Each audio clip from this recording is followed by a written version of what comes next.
चलिए शुरुआत करेंगे जेएनयू तनाजा मामले में। दिल्ली पुलिस आज पटियाला हाउस कोर्ट में चार्जशीट दाखिल कर सकती है।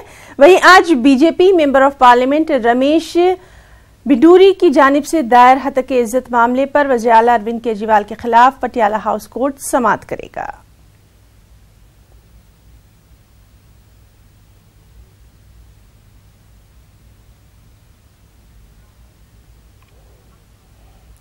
तो चलिए हम बात करेंगे हमारे साथी सुशील पांडे से। सुशील, आपसे जानना चाहेंगे आज क्या कुछ खास होने वाला है कोर्ट में अरविंद केजरीवाल के ताल्लुक से?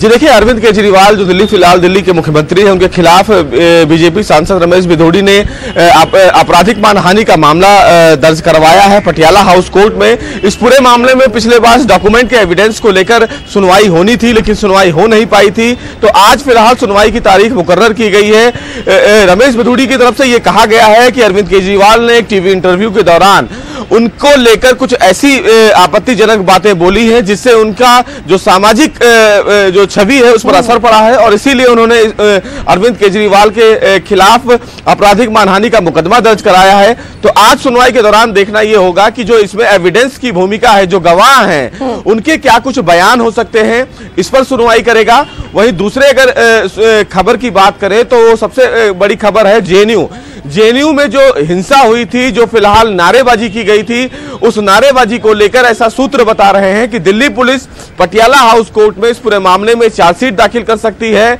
लगभग 4000 पेज का ये पूरा चार्जशीट है, ऐसा बताया जा रहा है, और इसमें कई लोगों को दिल्ली पुलिस ने शामिल किया है। इसमें अनिर्बन भट्टाचार्य का नाम है, कन्हैया का नाम है, तो तमाम लोगों का फिलहाल नाम शामिल किया गया है, लेकिन अभी तक चार्जशीट दाखिल नहीं की गई है। दिल्ली पुलिस के जो सोर्सेस है वो यही कह रहे हैं कि आज इस पूरे मामले में चार्जशीट पटियाला हाउस कोर्ट में दाखिल किया जा सकता है। चूंकि ड्यूटी एमएम फिलहाल आज कोर्ट में बैठ रहे हैं, तो हो सकता है ड्यूटी एमएम के यहाँ इस पूरे मामले में दिल्ली पुलिस चार्जशीट दाखिल करे।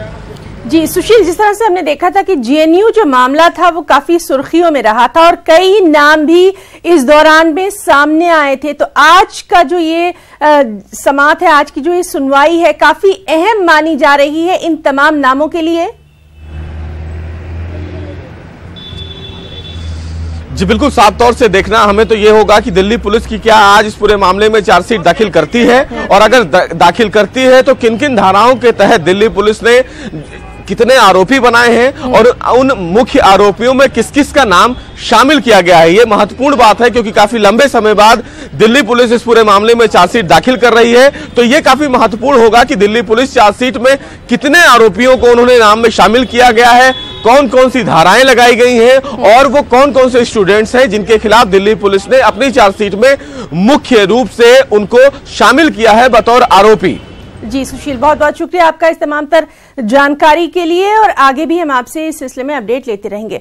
चलिए नाज़रीन, अब बात करेंगे बैंकों की स्ट्राइक की। जी हां, आज मुल्क के 9 बैंक यूनियंस ने एक दिन की हड़ताल की कॉल दी है। मुख्तलिफ बैंकों के तकरीबन 1 मिलियन मुलाजमों ने आज bank of Baroda, Vijaya bank और देना बैंक के मुजव्वजा इंजमाम के खिलाफ एहतजाज करने के लिए एक रोजा हड़ताल की ये कॉल दी है।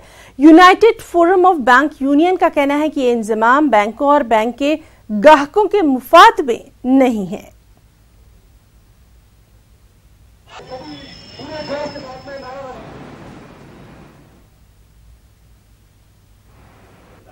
March on, I vote